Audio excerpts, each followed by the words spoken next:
Hi hello నమస్తే welcome to cult filmy. ఈరోజు నిన్నైతే కల్కి నుంచి ఒక ట్రైలర్ అయితే రిలీజ్ అయింది.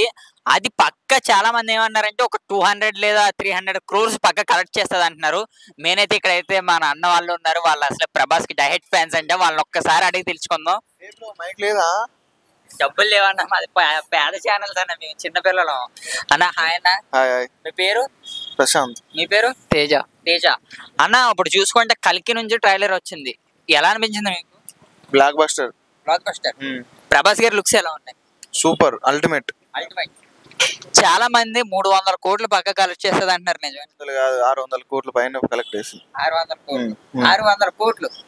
ఓకే బ్రో, మీకు ఎలా అనిపిస్తుంది? హాలీవుడ్ రేంజ్ లో ఉంది సినిమా టేకింగ్. నాగ్ అశ్విన్ గురించి తెలిసిందేగా, మహానటి లాంటి ఒక బయోపిక్ ని చాలా ఇంట్రెస్టింగ్ గా తీశాడు. అలాంటిది కల్కి అంటే ఒక మైథలాజికల్ ఫిలిం, అంటే అతను ఏ రేంజ్ లో ఊహించుకొని ఉంటాడో మనం ఒకసారి ట్రైలర్ చూస్తే తెలుస్తుంది. సినిమా చాలా బాగుంటుందని అనిపిస్తుంది. ఇంకా మైథలాజికల్ కాబట్టి మా ఇండియాలో చాలా బాగా ఆడుతుంది, ఈజీగా రికార్డ్స్ అని బ్రేక్ చేస్తుందని చెప్పొచ్చు.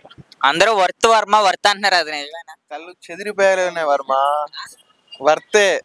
వర్తేనా అన్న? కల్కిలో మనం చూసుకుంటే కమల్ హాసన్ గారు, అలాగే అమితాబ్ బచ్చన్ గారు, రీసెంట్ గా చూస్తే బ్రహ్మానందం గారు, మొత్తం ఇలా ముగ్గురుతో కలిపి ప్రభాస్ గారు ఒకే స్క్రీన్ మీద కనిపిస్తే ఎలా ఉంటది అనుకుంటున్నారు?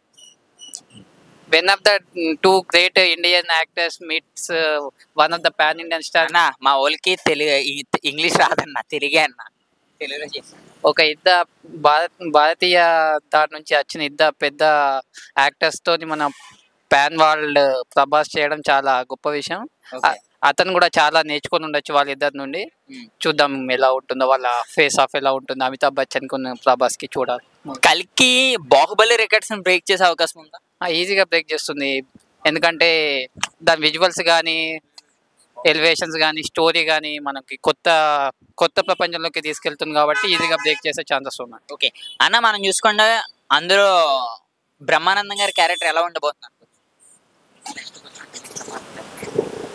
బాగానే ఉండబోతుంది. బ్రహ్మానందం తెలిసిన విషయం కదా, బ్రహ్మానందం కొంచెం డిఫరెంట్ గా ఉంటుందని ఎక్స్పెక్ట్ చేస్తున్నాను నేను బ్రహ్మానందం క్యారెక్టర్.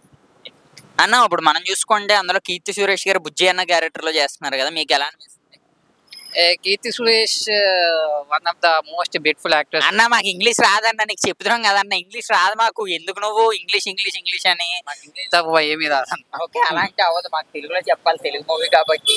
ఓకే ఓకే తన వాయిస్ ఓవర్ మాత్రం మనం ప్రీలూడ్ లో కూడా చూసాం, చాలా స్వీట్ గా ఉంది. సో తను కూడా ఒక మంచి ప్లస్ అవుతుందని చెప్పొచ్చు సినిమాకి.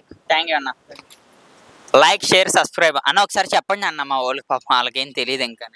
లైక్ షేర్ సబ్స్క్రైబ్, అలాగే కింద కామెంట్ కూడా లైక్ షేర్ సబ్స్క్రైబ్ ప్లీజ్. ఇలాగా.